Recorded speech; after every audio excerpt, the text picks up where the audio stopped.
Estamos de volta e agora é hora de ver um pouquinho daquilo que a gente aprendeu aqui com o Dr. César, com a doutora Thalita, na experiência prática. Com certeza você já passou por situações que te fizeram sentir algum tipo de emoção difícil, certo? Mas quando essas emoções elas se agravam e elas não são cuidadas, como é que fica?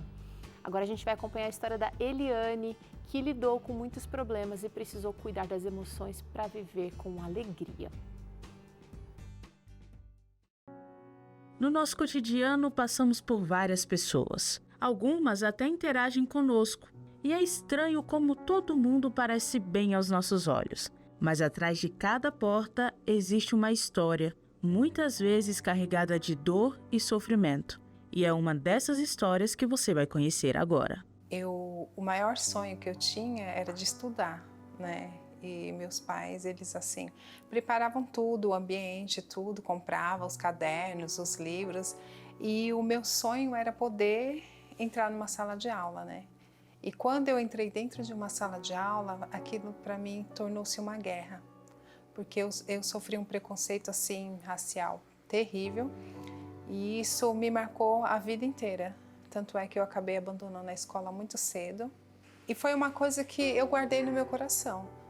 Eu procurei lutar, né? Ao contrário disso. Eu não conseguia mais estudar. Parei na 5ª série. Depois só voltei quando eu fui fazer o curso de técnico, né? Que exigia ter. Aí eu voltei a estudar. Então, foram marcas muito profundas. E isso para mim foi muito, muito triste. Eu acredito que todas as pessoas passam por momentos difíceis, né? Eu acredito que quando eu perdi meu pai também foi um momento muito difícil. Eu era muito jovem, né? Meu pai faleceu com 55 anos. Hoje tem 32 anos que ele faleceu. Então, você passa por aquele momento e com o passar do tempo parece que vai cicatrizando aquilo. Mas é uma dor que você nunca esquece. E o momento ele está sempre ali na sua cabeça. Então, foi um momento difícil também para mim.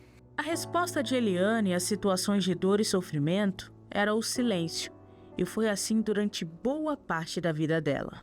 Eu sempre fui uma pessoa muito calada, entendeu? Eu não falava. Eu acho que o fato de eu ter sofrido racismo, de eu ter sofrido preconceito numa idade que eu não estava preparada ainda para enfrentar, eu usei do silêncio como uma arma, né? Algumas pessoas elas usam da violência, mas eu usei do silêncio. E isso eu guardei por muito tempo. Tanto é que eu nem comentava, não passei isso para as minhas filhas, né, durante um bom período. E não me abri, porque primeiramente eu não queria passar aquilo que eu tinha de ruim para as outras pessoas. Então eu tentava passar de outra forma, sendo alegre, sendo feliz, trazendo amor, acolhendo as pessoas, amando as pessoas. E aquela sementinha ficou lá no coração, guardada sem mexer, esquecida praticamente. De tanto guardar as emoções para si ao longo dos anos, chegou uma hora que Eliane não conseguiu mais lidar com tanta coisa. E alguns acontecimentos foram o estopim para que ela passasse pelo momento mais desafiador de sua vida. No ano de 2022, a minha filha Thalita, ela fez um processo, né, para ser missionária na África. Então, durante esse processo dela, eu estava ali apoiando ela para ir, para fazer tudo. Só que eu comecei aquela sensação de ninho vazio, né, porque a minha filha Tayane tinha casado, a Tati tinha ido estudar em outro estado e só praticamente estava eu, meu esposo e a Thalita. E como ele trabalha à noite, então ela era praticamente a minha companheira e ela falou que ia embora e eu já comecei a sentir assim, como se a casa estivesse vazia, né? Um aperto no coração, mas você vai, tá tudo certo. E aquilo ali começou, eu sentia, já não conseguia dormir bem à noite, né? Acordava várias vezes durante a noite. E eu comecei a notar que alguma coisa estava errada. Só que como eu estava no período de menopausa, tudo para mim era menopausa. É a menopausa. Então, quando foi no final, no mês de setembro, né, minha mãe veio a falecer. E quando ela faleceu, para mim, a minha mãe era uma pessoa imortal. Eu pensava que eu ia chegar lá todos os dias, a vida inteira, e encontrar minha mãe ali. Então, o choque de você perder um ente querido, uma pessoa, né, é uma dor terrível. Muitas pessoas, cada pessoa enfrenta isso de uma maneira diferente, né? E eu também enfrentei mais essa situação no silêncio. A perda da mãe e a ausência da filha começou a despertar alguns comportamentos que foram afetando Eliane. A solidão, né? É uma coisa assim que você... Até é estranho de falar, né? Porque você está cercado das pessoas, está cercado de amigos, mas você se sente sozinho. Parece que tudo que você fez, tudo que você construiu, não tem valor. É um vazio, você sente um vazio, sabe? Só que assim, eu sempre tinha uma solução, entendeu? Então, não, eu tô bem, tá tudo bem. E você não quer passar para as pessoas que você não está bem. E foi aí que eu comecei a ficar muito tempo sentada no sofá, né? Às vezes chegava do trabalho, ficava sentada no sofá e comendo. Era uma fome assim que eu não sei te explicar. Era mais da tarde para a noite, né? Acho que era as horas que eu ficava mais sozinha. Aí eu comia. Tinha vezes que eu estava deitada na cama e eu levantava para comer. Chegou um momento que Eliane não suportou mais e decidiu procurar ajuda profissional. Fui até o médico, né? E chegando lá eles começaram... primeiro eles conversaram comigo, o que eu estava sentindo, né? Eu falei que era o cansaço e que eu queria que eles dessem um jeito porque a minha cabeça não parava. Era muita coisa na cabeça, muita coisa. Parecia que eu tinha milhões e milhões de coisas para resolver, sabe? Não tinha um momento de descanso da minha mente. Aí ele fez os exames, tudo, e diagnosticou que eu estava com depressão. Você acha que eu acreditei que eu estava com depressão? Não, imagina que depressão, doutor, eu estou só cansada. Eu, Eliane, com depressão? De jeito nenhum, sabe? E uma coisa assim que é muito interessante, eu comecei a pensar, eu falei assim, eu sou crente há muitos anos.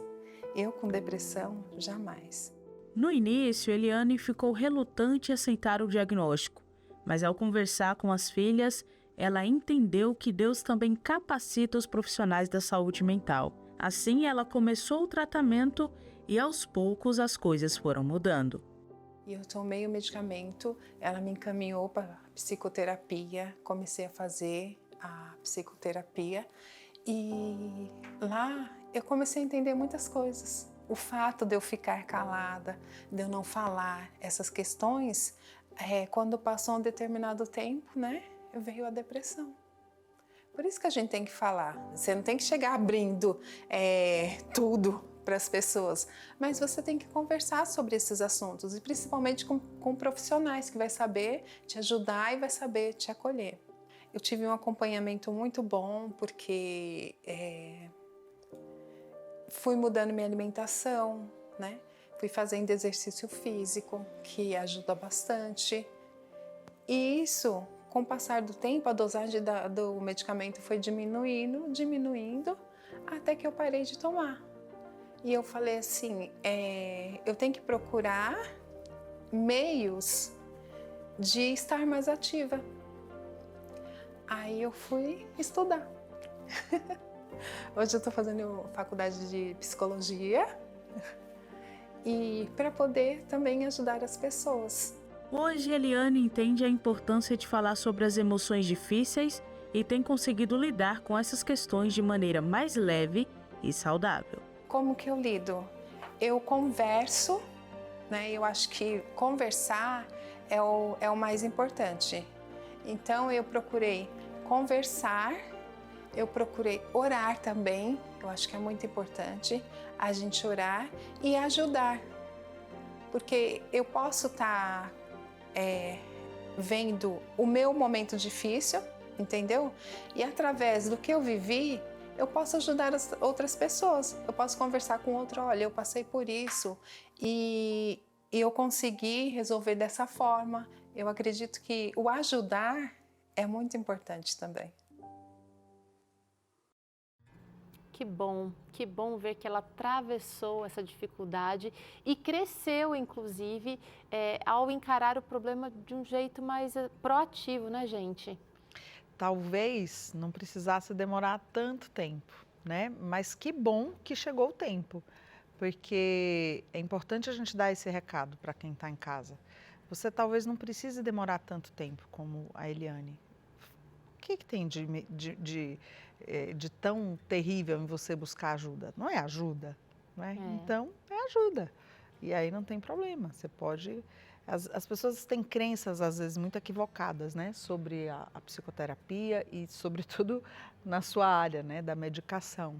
Então, elas não entendem que, às vezes, isso é um mecanismo de adoecimento do cérebro, como um órgão e que precisa de tratamento, né? Se a gente parar para pensar, essa história de ajuda, Deus criou lá no começo da nossa história, gente, antes do pecado aqui entrar nesse mundo, uma ajudadora para Adão. Ou seja, é bom a gente ter esse apoio e ter com quem contar e confiar. Ela falou no momento aqui, né, que Deus capacita os profissionais para que eles também possam nos ajudar nas nossas dificuldades. Dr. César, eu estou aqui com a revista Mente Feliz, a nossa querida revista Esperança, lançada este ano, e no capítulo 5 nós encontramos o seguinte, olha, por que estou tão triste? É o nome desse capítulo aqui, e realmente pode ser complicado acreditar, mas a esperança ela ainda existe, mesmo nos momentos mais sombrios da nossa vida. A história da Eliane mostrou isso pra gente. Deus prometeu que vai estar conosco quando passarmos por tormentas e dificuldades. Por isso, embora você não sinta ou você não veja, Deus pode fazê-lo forte quando você encarar as situações do jeito certo, né? E o capítulo 2 aqui da nossa revista vai trazer luz sobre esse assunto, né? Que tem realmente roubado a paz, tem roubado a alegria, tem roubado a qualidade de vida. Como o Dr. César escreveu aqui, a esperança ela está ao nosso alcance quando a gente confia em Deus e também lida com o problema do jeito certo. Para receber aí a sua revista Mente Feliz, você só precisa ligar. Só precisa ligar e pedir a sua, porque ela vai chegar aí sem custo nenhum. Tá? Então, liga aqui para o 0 Operadora 12 21 27 31 21. Vou repetir, 0 Operadora 12 21 27 31 21. E pode dizer que viu aqui no Vida e Saúde, a gente trazendo para você esse assunto e vai aprofundar mais. Às vezes as fichas vão caindo quando a gente está sozinho, quietinho, faz uma conexão com o que os especialistas trouxeram, é o Espírito Santo trabalhando em nós. E a gente pode viver melhor assim, tá bom? Bom, é o seguinte, rapidamente vamos para o intervalo. Na volta, nossos queridos telespectadores vão ter voz aqui. A gente vai trazer as suas participações, as suas perguntas, os seus comentários e vamos ver tanto o Dr. César como a doutora Thalita respondendo ou comentando aqui, tá bom? Até já!